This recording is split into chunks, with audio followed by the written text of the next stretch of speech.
Maximillian, AJ, and Carla, and their project is called Lose It. So you guys, what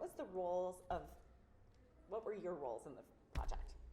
Yeah, well, AJ's idea, this is his baby, he's the writer, and we co-directed it. And I'm the monster. You're the monster? Yeah, just in the movie, not in real life. Okay. She's a pumpkin. Pumpkin on set, But I'm also terrifying. Awesome. Tell me about the genesis of your project.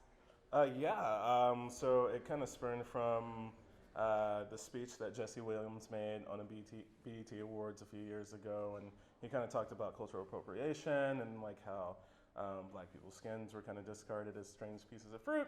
And then I fell asleep to Little Mermaid.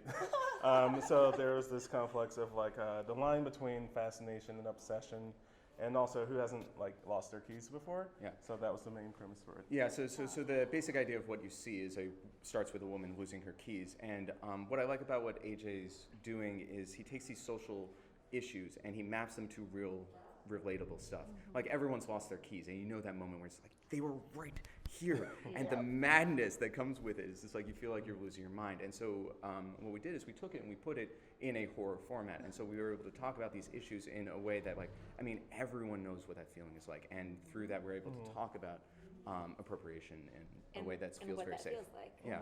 Oh wow, that's incredible. So what kind of time frame was this filmed in, from idea to edit? 3 months. Well, it was kind of crazy because the idea came up like very quickly, and then like a script was written, and then in about a month we shot it. Yeah, and it's like we shot it in our old apartment, and not to spoil it too much, but things are disappearing in this apartment, and so when we're filming it, our furniture was just stacked into one corner. Every one of our worldly possessions was just crammed out of frame for the whole thing. It was a crazy process too, because we did the whole thing in just an extended one-day shoot, and I had to be in special effects makeup. It took 8 hours for me to be ready to do any of my scenes. Right. That's incredible. Yeah, I know, and it's like the short itself is about 7 minutes long, but yeah, we filmed it in 18 hours. My goodness. Yeah.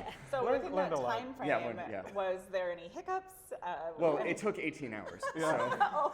It was not supposed to take that long. Yeah, we have an incredible special effects artist, Katrina Greco, who won like Battle of the Brushes, which is a special effects makeup thing. We did not have the budget to get her an assistant, so that 8 hours of makeup was slated as 4 hours of makeup, and so It took several naps.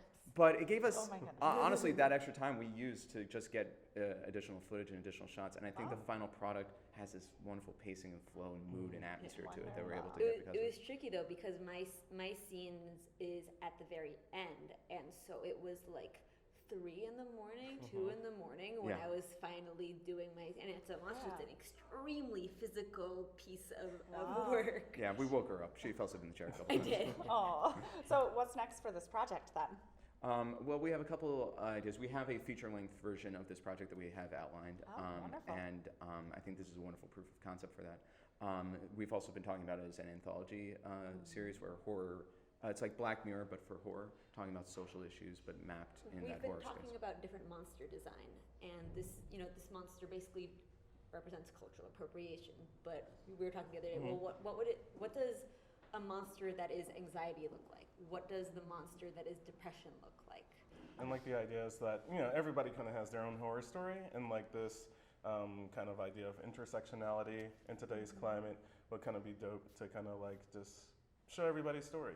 Absolutely. Yeah, it's not like I'm afraid of vampires. It's I'm afraid of being alone and telling that story, but possibly with vampires. I love that. It's using horror not to scare people, but as a way to talk about what we're afraid of and to have people face their fears. Yeah. Wow. So how can we follow the stages of this project? I believe the easiest way is through our production company, Punching Up Productions. We have a page on Facebook, we have a website, and updates will be there. Yeah. Wonderful. Well, congratulations on being included in the festival. Welcome to Duluth. Thank you so Thank much. you. Yeah, thank you guys. Thank you so much. That's where we're going to miss the weather a little bit. You got to see all 4 seasons in 1 week. Oh my God.